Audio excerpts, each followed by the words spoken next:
Because it wasn't connected before the stream. Oh, there we go. Oh, there we go. Sorry. Okay. Well, We're she's Nat. professional. She's Nat. Hi, I'm Nat. And I'm Guy. And we're restarting this. And we got a lot of big stories from over the weekend. JD Vance speaks to the Munich Security Council in an epic speech. And Elon Musk, IVF love child. But first, 15 minutes in Spanish. Yes. Ok, empezando las noticias con pues dos noticias bastante tristes. Fallecieron tanto Paquita la del Barrio como Tongolele, que fueron dos íconos de una era del arte mexicano que pues ya está lentamente desapareciendo, y espero que se hayan ido en paz. Y curiosamente, Paquita la del Barrio había figurado últimamente en mi vida porque Guy había visto varios anuncios sobre los shows que iba a hacer en la Ciudad de México y en varias otras ciudades. Entonces me empezó a preguntar como quién es y cuál es su historia. Entonces me puse a hacer bastante investigación y pues sí, vivió una historia bastante turbia y sus canciones pues lo reflejaban, pero también pues abrió voz para muchas otras cantantes y para ser un poco más honestos en el arte, aunque pues a veces tenía tendencias feministas, pero creo que en su caso pues sí era bastante razonable que tuviera varias de las posturas que tenía. Y pues una pena y mis condolencias a la familia, y donde quiera que estén, tanto ella como Tongolele, pues espero que estén en paz y que ya pues se puedan deshacer de ese sufrimiento eterno por un buen rato que tuvieron. Y aquí está la noticia de Tongolele. A los 93 años, Paquita la del Barrio a los 77 se nos fue, pero dejaron un legado histórico para tanto el cine como la música mexicana, y siempre que hay artistas que han tocado a tanta gente y han hecho tanto impacto en países, pues sí hay que recordarlos por la obra y por lo que hicieron. Y una vez más, creo que sí fueron muy importantes para pues muchos mexicanos y la historia de México y el arte. Y hablando del arte y de los errores ahora que hay con el arte, está la exposición controversial de la Avenida del Señor, que ni siquiera sé si puedo decir eso, pero es una exposición de arte de la UNAM, genera críticas, ofende a la religión católica, y estoy de acuerdo que sí ofende a la religión católica. Y todos estos intentos, y es importante pues reconocer y hablar de cuando el arte deja de ser arte y solo llega a irrumpir y a causar ruido nada más porque sí. Y creo que este es un buen ejemplo de el arte siendo controversial solo por ser controversial y esconderse detrás de, bueno, es que es arte. Y, perdón, me choca que me pongan cosas que brincan en las páginas web. El arte y es importante y puedes decir muchos mensajes, tener muchos mensajes a través del arte, pero este nuevo arte controversial, woke, que llega a varios extremos, por ejemplo, si hubieran hecho este tipo de exposición sobre la religión de la media luna, yo creo que ni siquiera este señor estaría aquí.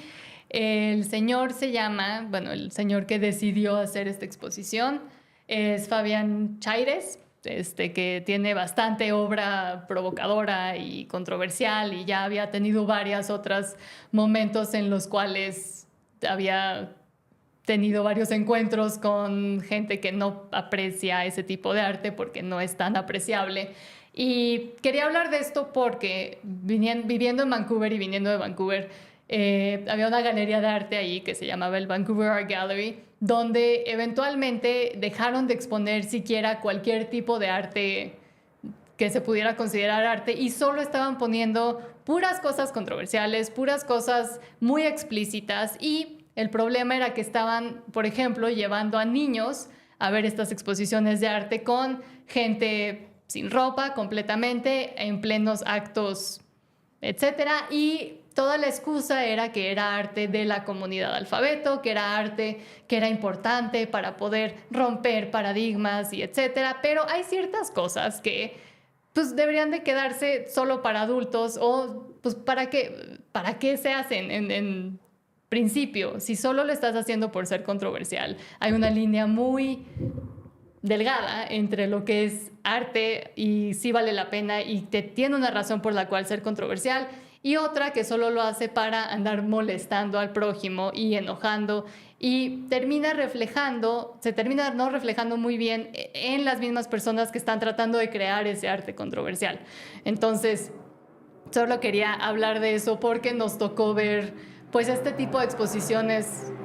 Alguien tiene un coche mucho ruido allá afuera.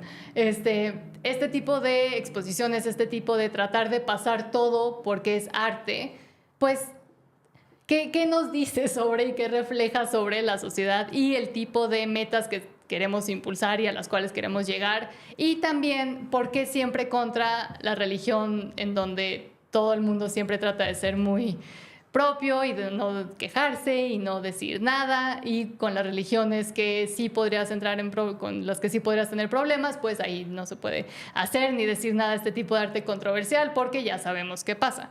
Entonces, y hablando de arte de otro tipo, Disney por fin ha decidido pues hacerle caso a la razón y quitarse la censura que se habían autoimpuesto nos dice aquí Variety, y este es un artículo que traduje, entonces si no hace mucho sentido, pues échenle la culpa a Google Translate. Pero Disney Plus cambiará las advertencias de contenido antes de Dumbo, Peter Pan y otras películas clásicas, no voy a decir antiguas, en medio del cambio de estrategia de remover la diversidad, equidad e inclusión. Y estas advertencias las pusieron, me parece que en 2018 o 2017, cerca de cuando empezó todo Disney Plus. Es un servicio de streaming que tiene Disney y ahí estaban todas las películas clásicas, pero justamente por toda la diversidad, equidad e inclusión y la ultra corrección de que no se puede decir ni ver nada, pues decidieron que muchas de sus películas tenían ideas muy retrógradas y que no se podían ni siquiera discutir o ver, y que los niños no podían ser expuestos a este tipo de cosas sensibles, aunque pues una vez más en Vancouver estaban exponiéndolos a muchas más cosas porque era arte.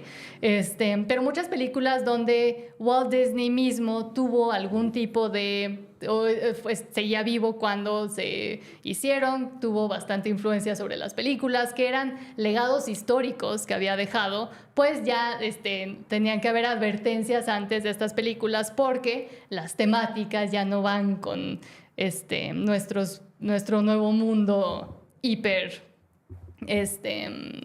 hipersensible a todo. Entonces, por ejemplo, en Peter Pan, la escena con ni siquiera sé si qué puedo decir en YouTube, pero con la gente nativa de Estados Unidos que usan plumas, eso era demasiado controversial. Y en Dumbo también, pues la escena en donde están tomando, también tenían que haber advertencias sobre eso. En muchísimas películas pusieron advertencias, y es, en mi opinión, una forma de tratar de borrar la historia y un legado y lo que se creía entonces. O sea, si no le estamos enseñando a niños o a gente en general y nada más estamos tratando de tapar todo lo malo a nuestro visto hoy en día, pues ¿qué se puede aprender de esos errores a su visto una vez más? Y qué dice sobre la censura, y ahora por qué están decidiendo quitar todas estas advertencias. Ya no es malo, ya no les molesta, creen que van a seguir perdiendo suscriptores porque han perdido muchísimos suscriptores. Entonces, tratar de tapar la historia nada más borrándola, pues nos lleva a cometer los mismos errores que creían que estaban cometiendo antes. Y esto viene del lado que siempre dice que no hay que censurar, que los conservadores siempre quieren censurar todo, quieren quemar libros, etcétera, etcétera, cuando esos libros sí tienen cosas que, por ejemplo, niños no deberían de ver.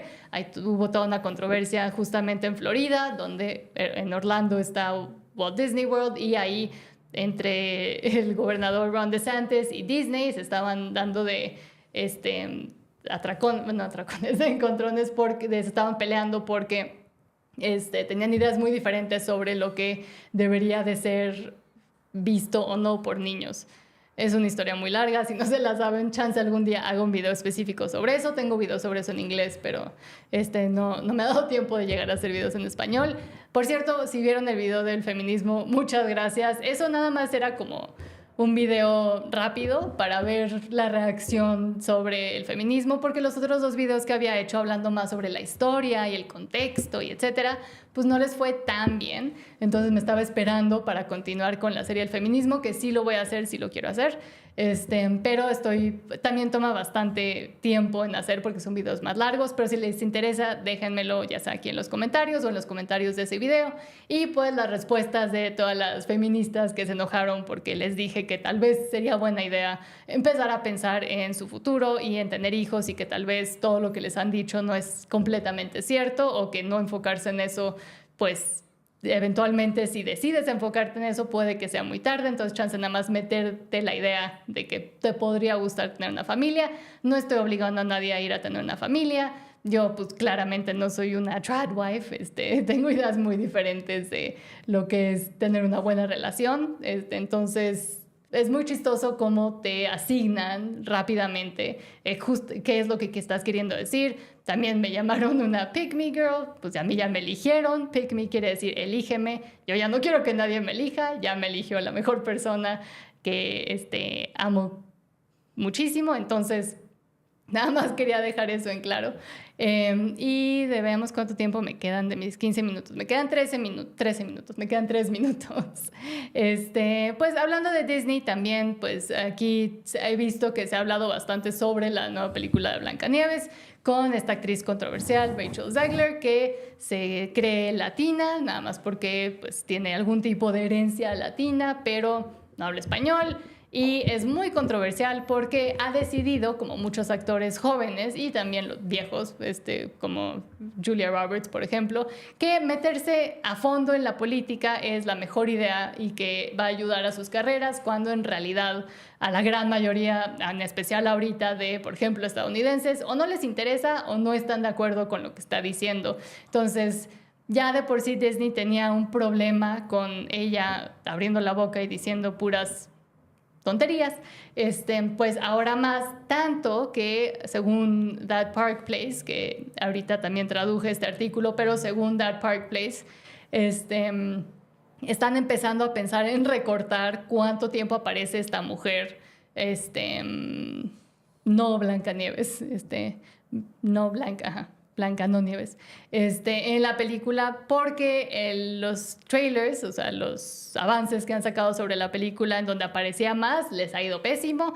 Parece que proyecciones tienen de que les va a ir pésimo también en taquilla, porque hicieron todo mal, lo basaron todo en ideologías en las cuales pues casi nadie cree y ahora menos, y ya está siendo muy reflejado. Y esta yo creo que va a ser una de las, no de las últimas, pero está como en la tanda ya final de todas las películas que se produjeron durante la época más ultra woke que teníamos, en especial en Hollywood, y ya se habían empezado a dar cuenta desde hace rato, ya estaban tratando de cambiar las cosas, pero como he explicado, el proceso de producir una película y cuánto tiempo toma en producción desde que alguien escribe un guión hasta que llega a las pantallas pueden ser años y años y años. Entonces vamos a seguir viendo este tipo de pues ideología impuesta en películas, series, etcétera. Yo creo que por lo menos por un año más, y ya en 2026, a mediados o finales, es cuando se va a empezar a ver realmente el impacto de el cambio ideológico y del darse cuenta y del el progre acaba pobre, todas esas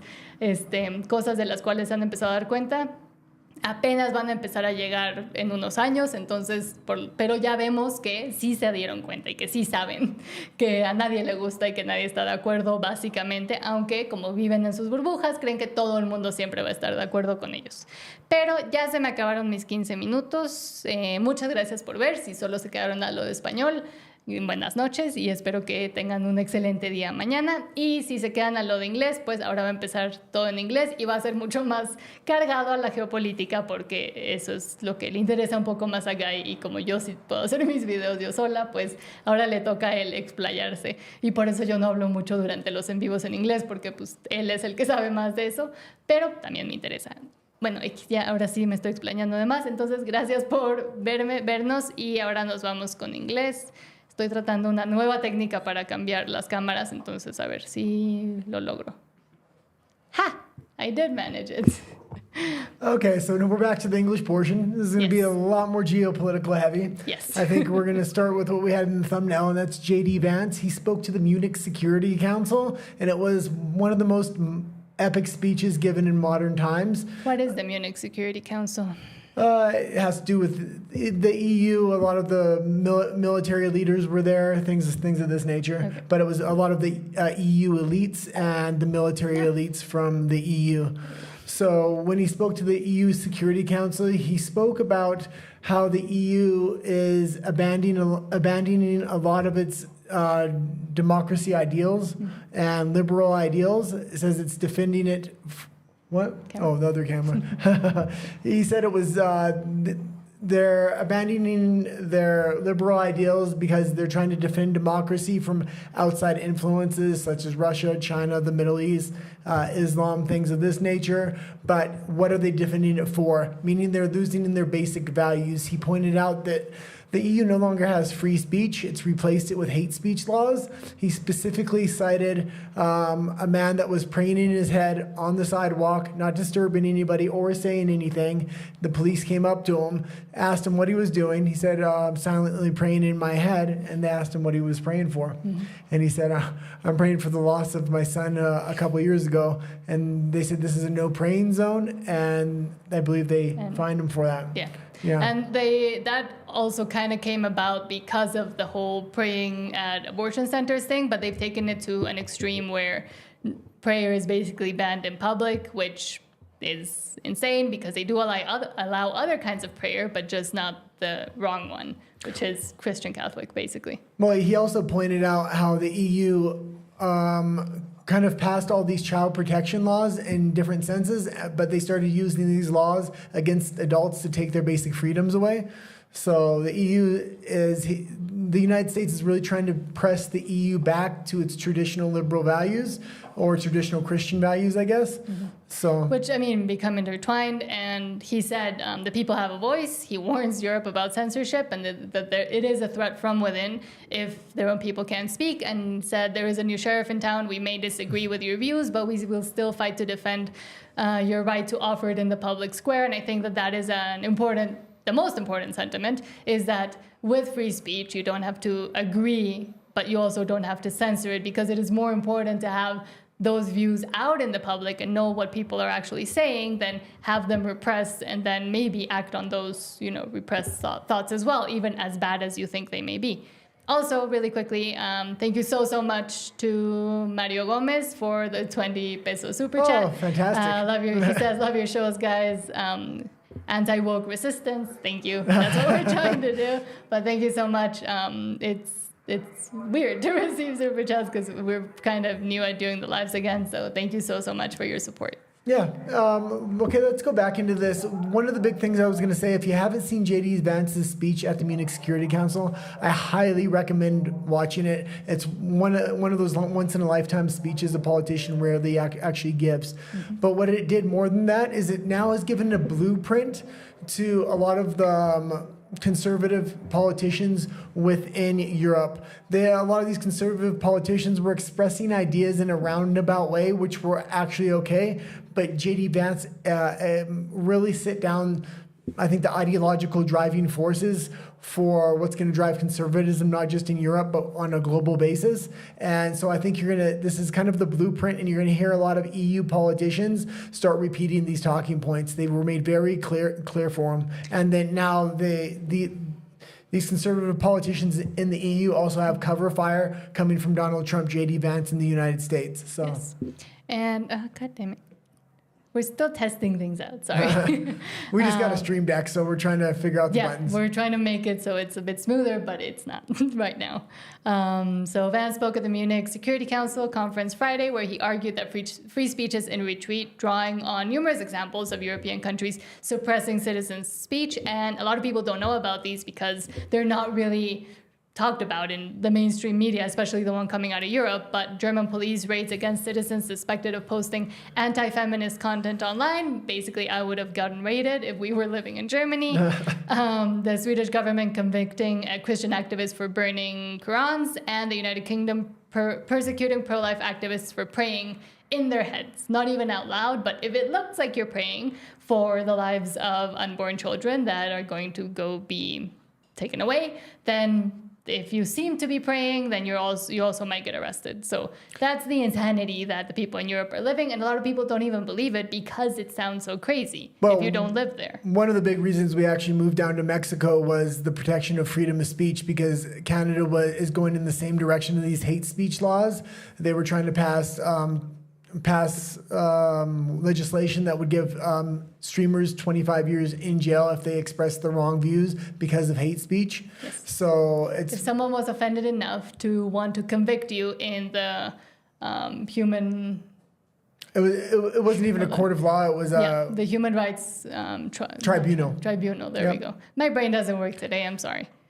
But it's very it's very important people speak up against wokeism and their beliefs, and so the best ideas can come to the top, whether that's liberal ideas or conservative ideas. Mm-hmm. But a lot of these countries are making it really hard for certain people to speak that have certain ideologies or certain beliefs. And that also creates like a boiling point, as I was saying, and it's not like it will never be effective to censor everybody for the wrong type of thinking, even.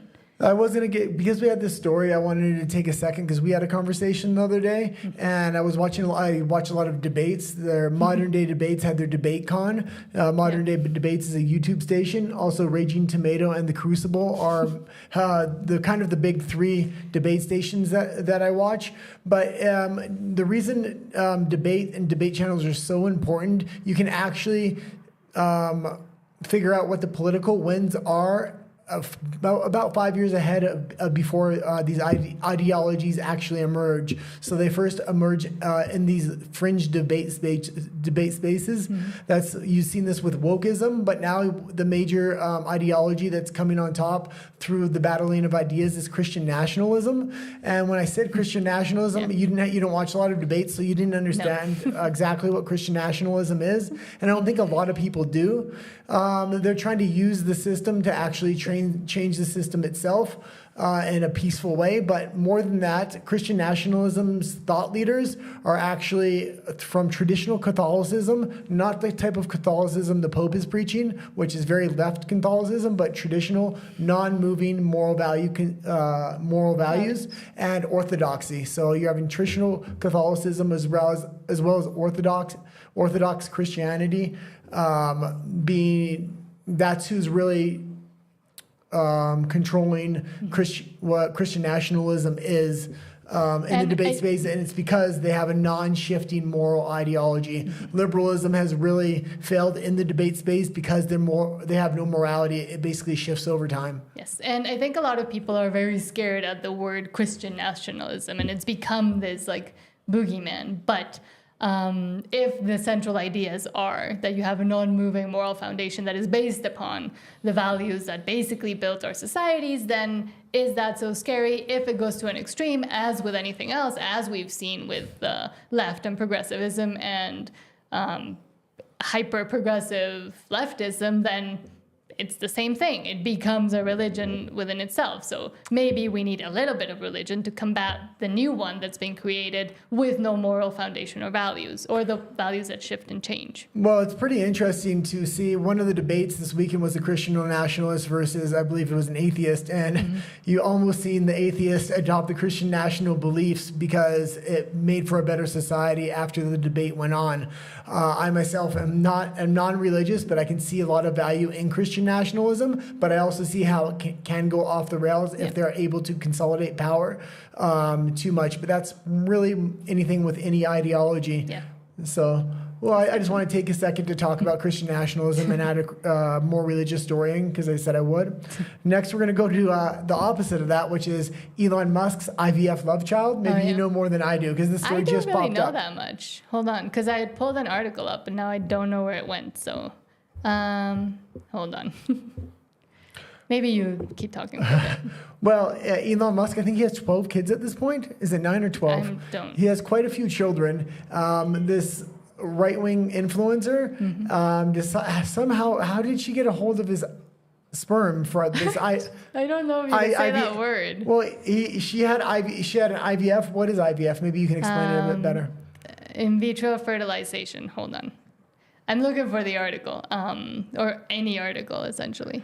Okay. But in vitro fertilization is when you take an egg from a woman and the sperm from a man. I don't know if I can say that word, and make them kind of do its thing, but within a petri dish. The whole industry is very horrible and corrupted, and I do want to make some videos about that because it's interesting. A lot of people don't know, and also a lot of very religious pro-life people are very for IVF, but then when you start examining the actual consequences and what IVF leads to and what it could mean for everybody involved, then they start kind of doubting it. But so yes, hold on, I found it.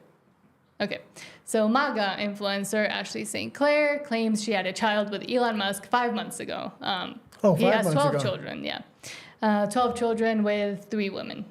Yep.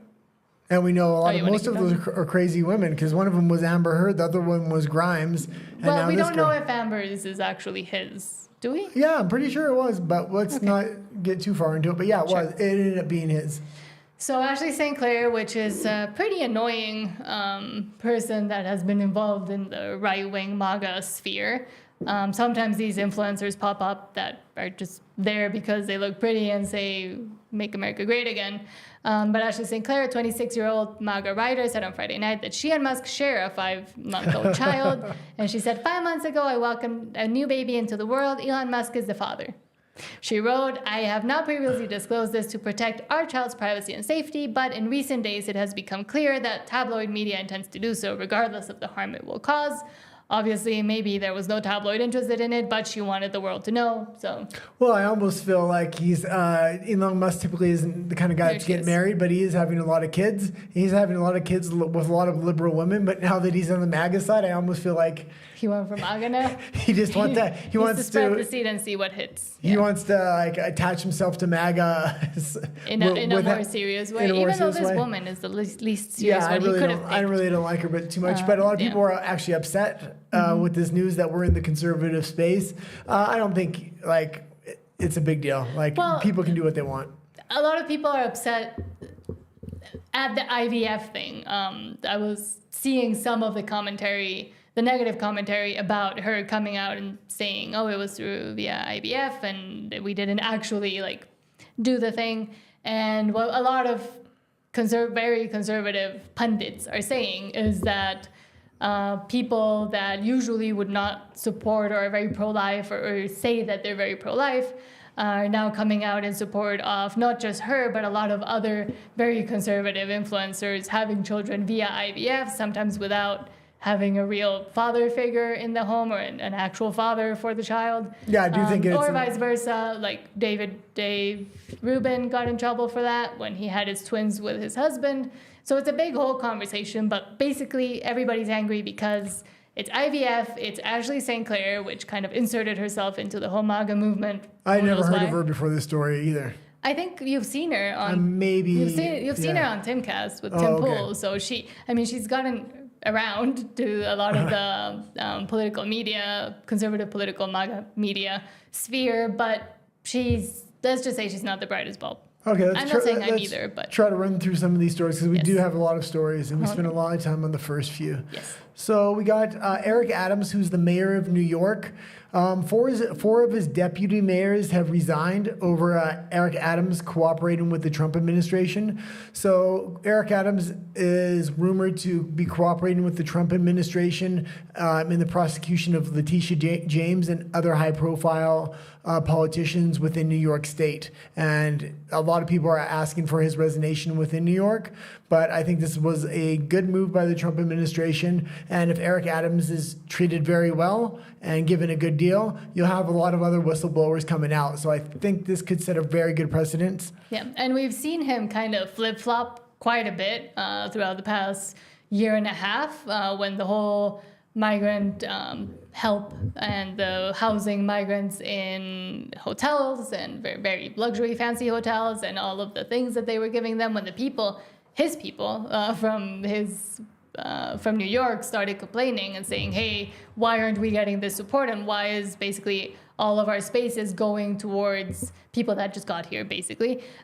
He at first was very sympathetic and was saying, we're going to do something about it. We're not going to make New York a sanctuary city anymore. And then he went back and said yes, and then they started investigating him for, I believe, corruption with some Turkish business people. His story is pretty long, but if he's now willing to actually do something and come out, well, he's a black police chief from New York City for a long time, and when he was running the police force, he was having a somewhat more realistic value system, a more conservative value system, even though I believe he was a liberal. Mm-hmm. But once he became mayor, he had to go completely woke, and now he's trying to pull back from that, and that's why he's cooperating with the Trump administration. Yeah. So it's pretty interesting, his story overall, and he's constantly popping in the news for other things.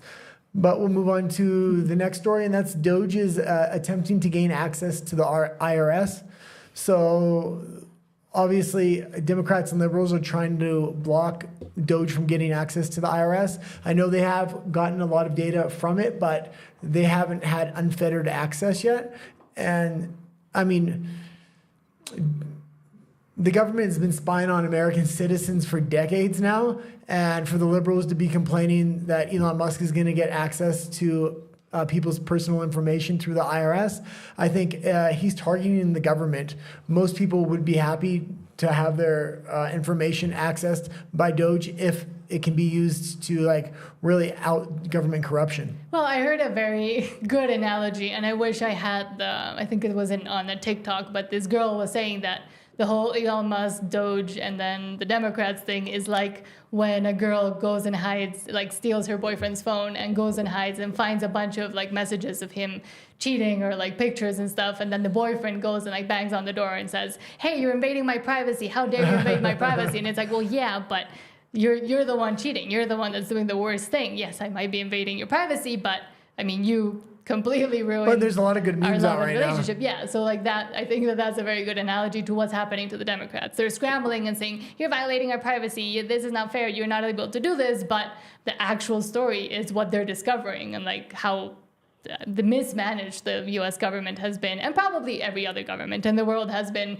And now finally someone's deciding, oh, let's maybe look into it, maybe do what the people have been asking for years and years and years. Well, thank God we live in Mexico, because you still get these good memes. Yes. In Europe, there's no memes allowed anymore. Yeah, you get arrested.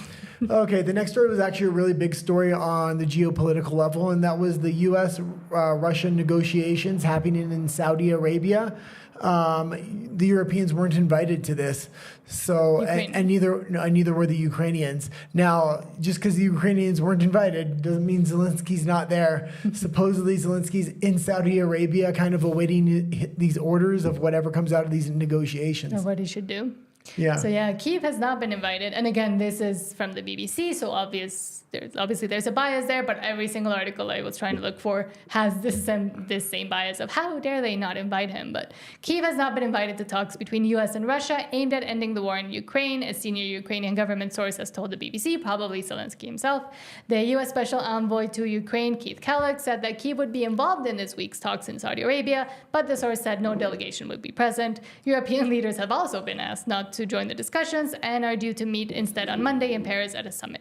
What does it mean? This is a multi-day negotiation, and they're negotiating a lot of the current Russian sanctions that are on. They're also trying to negotiate it into the Ukraine war, but the location of the negotiations is also very big. It's happening in Saudi Arabia, and if they want to put an end to the Israeli war and the Palestinians, Saudi Arabia is going to be a huge part of that. So having them be a part of the Ukrainian negotiations, I think Trump's really trying to set up for the next negotiations that's going to be Israel and Palestine. So it's very interesting how he's trying to interlink all the players in a lot of different situations. So also with the what's the oil reserve money called? I don't know. Okay, we'll leave that. We'll go on to the next story, which is Doge is investigating. Doge's investigation finally forces Congress to admit that the U.S. government has a long history of financing Al-Qaeda, the Taliban, and ISIS. So this information is coming out. All these scandals are kind of just coming to light now, and with Trump's appointees such as Tulsi Gabbard, RFK, and Kash Patel, you're going to have a lot of these past transgressions of the U.S. military and all these different departments kind of come to light, because that's why Trump put these people in power. And the fact that the U.S. government was the one actually financing the Taliban, Al-Qaeda, and ISIS, and now this is coming to the general public's mind. People that are really involved in geopolitics kind of already knew this, but now it's very interesting to see the general public come to these things as well. And one of the other things that's related to this is the 9/11 files. He wants to declassify this. So I'm wondering if the Al-Qaeda links with the 9/11, something big could come out of that. So I'll definitely be keeping an eye for that. Yes. Anything else? Well, I mean, I think a lot of these stories are basically in the back of the public mindset and like the conspiracy theories, but now being able to actually have the information and the files and somebody looking into it once again is good. Yep. Next story. Okay, next one is Trump's reciprocal tariffs. Trump's reciprocal tariffs from executive order effectively pulls the United States out of the World Trade Organization. World Trade Organization in a massive blow to unelected globalist powers. So this is pretty big. I don't think he directly pulled out of the World Trade Organization, but it effectively nullifies a lot of the agreements they had made in the past. So if a country tariffs the U.S., which a large portion people don't know, but most of the countries around the world actually put tariffs on a lot of products from the U.S., and now he's saying he has the right to reciprocally tariff any of these countries. So kind of tit for tat, just to make everything fair. Mm-hmm. And as happens with a lot of other countries as well between them. So the fact that the U.S. is always kind of have to be the one that goes like, okay, fine, I'll help you out. It's kind of coming to an end. Yeah, well, the U.S., because it was the richest country in the world, it was giving out a lot of financing for different things. It was also allowing other countries to tariff them and not doing it in response. Now that the United States has been really going downhill the last, I would say, decade, they're really having to try to make America great again financially and in a lot of other ways. And one of these things is reciprocal tariffs. Okay. We'll go into Botox ruining movies because of lack of facial expressions. And I think you were going to bring up Nicole Kidman. Well, I mean, she's sadly, honestly, one of the... I don't know what scream word. Oh yeah, sadly one of the examples of this happening. She just had a movie coming out called Baby Girl, but I think a lot of women recently have started noticing that maybe if you're an actress or actor, because a lot of actors do that too, if your face is riddled with Botox, then you can't actually act or have any facial expressions or do your job, essentially. Megan Fox is the same way. Her face doesn't move. Yeah. She looks good, but her face doesn't move. Same with the lack of authenticity in historical and period movies, because you see people with perfect teeth when back then they wouldn't have had, you see Roman soldiers with veneers and bright white shiny teeth.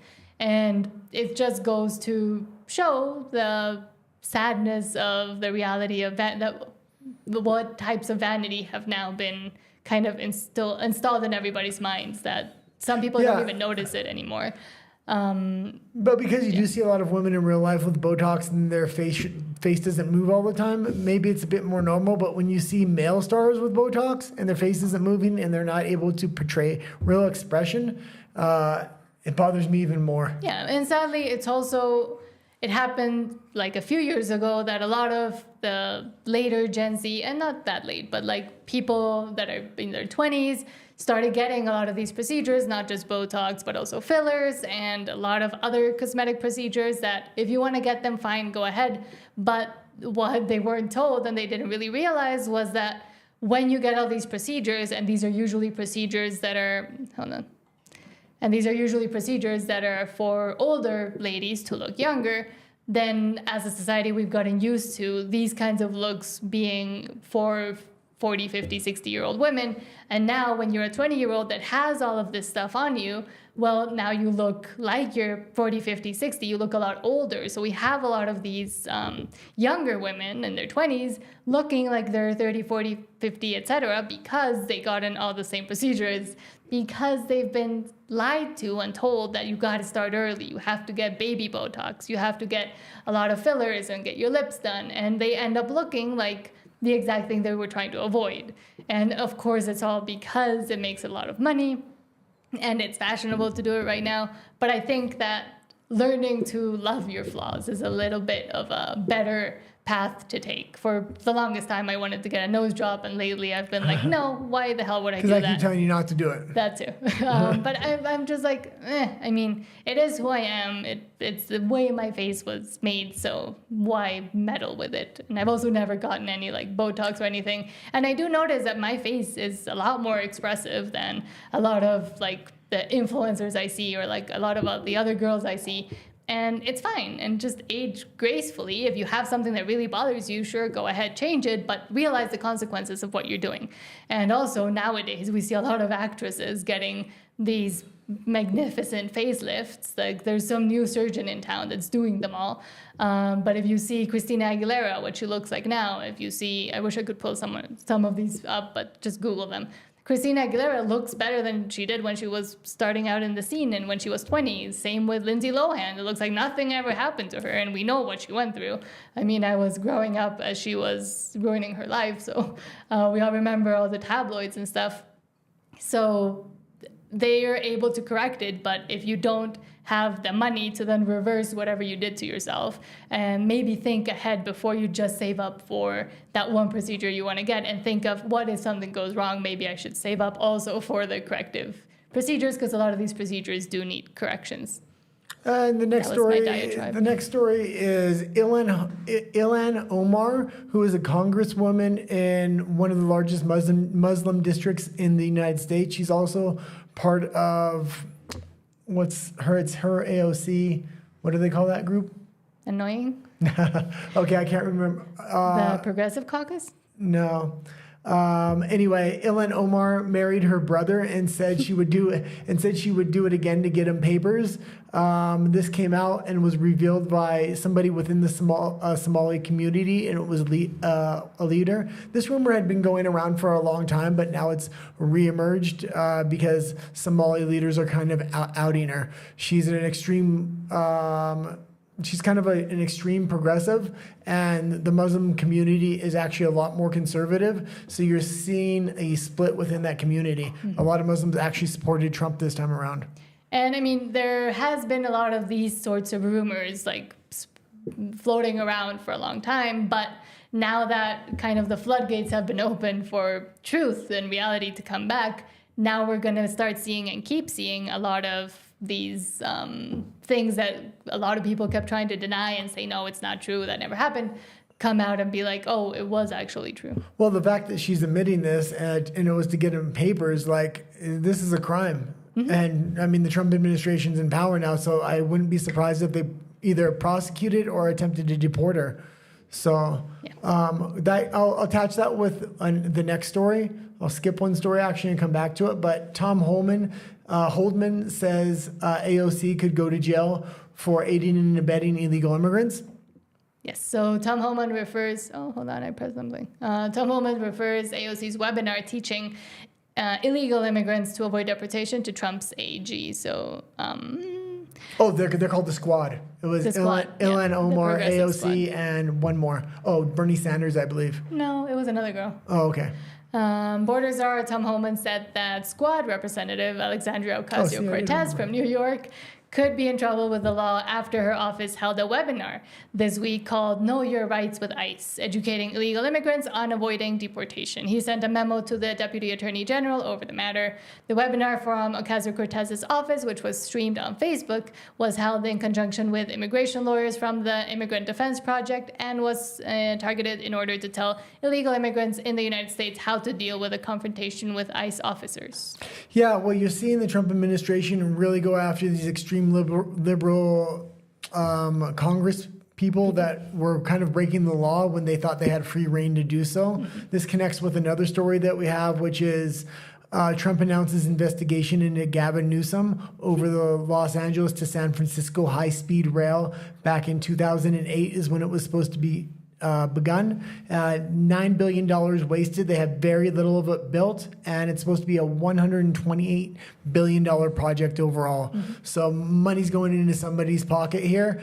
So it's very good to see that they are actually taking action and investigating these states like California, who really think they have free reign to do what they want because they have complete political control over the state. Same thing with New York with AOC. Same thing with Ilhan Omar. And I mean, we lived through it too in Vancouver. A lot of these like projects and things, especially for example with homeless housing. Oh yeah. A lot of money just kind of disappears and nothing ever gets done. And I mean, now after the fires too in Los Angeles and seeing what kind of led to them, the kinds of policies that led to them, well, it also brings into question the whole government and the whole office of Mr. Gavin Newsom, who was a hopeful to run, and I think he still probably wants to run for president, but if things keep coming out about him and his mismanagement of the state, then I mean, his chances are dwindling more and more, same as with everybody else. Well, the big 8 candidates, because Trump can't run again, that really have the the will of the people or the support of the people are all Democrats that are surrounded by with Trump. So Trump, let's talk about RFK, Tulsi Gabbard, Vivek Ramaswamy, all the real potential people to really take over the presidency, including J.D. Vance, are all former Democrats. They just happen to be Republicans now. Yeah. But all of the actual Democrats that have potential presidential hopes, I guess you would say, aspirations, such as AOC and Gavin Newsom, are really being outed right now with a lot of past scandals, and I think that's going to continue to happen as a lot of this follow the money from Doge continues to happen. Yeah. Okay, let's go into Trump. Hangs his mugshot outside of the Oval Office. So he has a copy of the Washington Post framed, and it's his mugshot on the cover.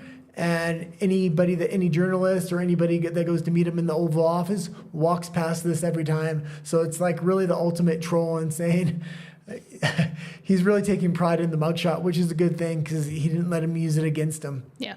And I mean, I think it's kind of a sign of how he takes what happened to him and being like, hey, you did this to me, so now I'm going to display it in front of all of you while I do not the same thing, because in this case, they're actually doing the real investigations and actually, dredging up everything that these people have done and taken advantage of for the past almost 20 years, I would say. Well, and it also sets a precedent when he meets Democrats in the Oval Office of, you did this to me, so when I'm negotiating to you, if you think I'm being nice, don't take my kindness for weakness. So I think that's kind of the statement he's making as well. Okay, let's go into the next story. And we talked a little bit about South Africa, I think, last week. But UFC champion Dricus du Plessis wore a shirt that says Trump prefers champions. Dricus du Plessis was from South Africa, and he wasn't known to be a big Trump supporter. But after Trump has really shined a light on what's going on in South Africa, I think he was really happy just for somebody to actually speak up about what's going on in South Africa, because white South African farmers are being, what would you say? Well, they're trying to take their lands away. Oh, they're not just trying, they're murdering them en masse. Yes, they're being it's a racial genocide. Persecuted. Yeah. Yes. So a lot of South Africans are actually happy that Trump is bringing it up. He did it in a very harsh way by putting a 25% tariff on the country and explaining that any South African refugees can apply for U.S. citizenship as well under refugee status. So that was very interesting. The next thing is the FBI stops Valentine's Day trans mass shooter in Indiana. Remember, we have to be careful with our words because YouTube doesn't like the bad words. Why don't you read us a little bit about it? Yes, so Indiana teen accused of plotting Valentine's Day school pew-pewing was obsessed with the Parkland mass ending of livers, and police say.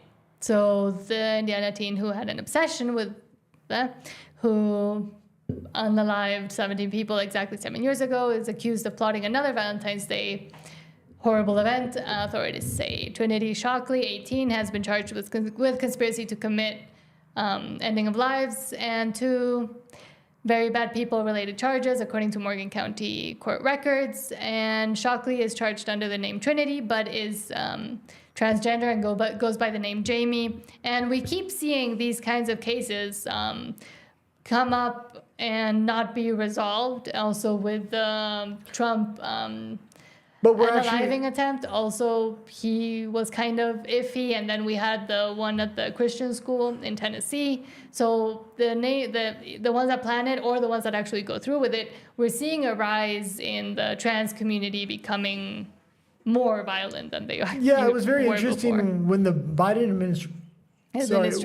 administration was in power, because politically, if the mass shooter was the wrong gender or the wrong skin color, they wouldn't release the identity of the shooter or even give a description of the shooter. But if it was a white male, Yes. within minutes, Yeah. it would be right-wing white male Yes. is involved in a mass shooting. In a mass unaliving sorry. event. Okay, let's go on to the next story so I can stop saying words I'm not supposed to. Yes. Well, it's not me, it's YouTube. Okay, the EPA Administrator Lee Zeldin announces that $20 billion in taxpayers' funds were discovered laundered into an external financial institution managed by agents of the Biden administration to finance left-wing NGOs. $7 billion was sent to an entity called Climate United Fund. But Zeldin has now clawed back the money and has referred this to the Department of Justice. So it's good to see that DOJ is starting to uncover a lot of this stuff, and the people that are in charge of these departments, such as the EPA, are able to actually claw back the money. The EPA is the Environmental Protection Agency. Yeah. So In case people don't know. a lot of the stuff is very important. The way the precedent is being set, that Elon Musk and other heads of these agencies are going directly to the public and to the media to say what they're discovering, so it can kind of realign the people with the government and really put pressure to keep this movement going of kind of outing the transgressions of the past of the U.S. government. There was a Democratic congressman that came out that said this isn't the way we do things. Elon Musk can't run to the media every time he finds something. Well, the correct course of action is to adjourn a what do you call it? What? To adjourn not a council, but the January 6th thing when they investigate. Committee. Yeah, you're supposed to adjourn a committee, talk about it in private, and quietly resolve the issues, which has never happened, and it just continues to allow corruption to continue. So I think it's very good that the general public is being let in on this. It's also creating a level of trust and transparency with the new government. Mm-hmm. Okay, let's go. We only got two story. Wait, we did this one already? Yep, one story left. Trump cuts federal funding to schools requiring jibby jabs or vaxes. I was trying, you can read it on screen, but essentially what goes in your arm there's too many of them nowadays. So Trump calls for withholding federal money from schools and colleges that require COVID jabs. Schools, colleges, and states that require students to be immunized against the virus may be at risk of losing federal money under a White House order signed Friday by President Donald Trump. The order is expected to have little national impact because the jabs, the mandates have mostly been dropped at schools and colleges across the United States, and many states have passed legislation forbidding such mandates. And it directs the Education Department and Health and Human Services, which now is led by Robert F. Kennedy Jr., RFK Jr., to create a plan to end these mandates for the virus. The agencies are asked to identify any discretionary federal grants or contracts going to schools that violate the order and remove funding to the maximum extent consistent with applicable laws. So they're really trying to, end this ridiculousness. It really seems like RFK has gotten Trump on board with this idea, because Trump was very for. The one big thing that I had always said about him was he was very for the jibby jab, because he's the one that helped created Operation Warp Speed. Yeah. So he does bear a lot of responsibility for the incompetence of what happened. that serum, I guess you would say. So because it's not a. But RFK has really enlightened them, and I know they've had long talks and long conversations on the effects of it. Yes, and not just of that one, but also in the United States, and also I've been kind of looking into the Mexican schedule for all of these things that get put into little children. That sounds weird. The jabs that are on the schedule and that these kids are essentially forced to take to go into schools. In the U.S., there are religious exemptions, but in a lot of states there aren't, or in a lot of specific school districts there aren't.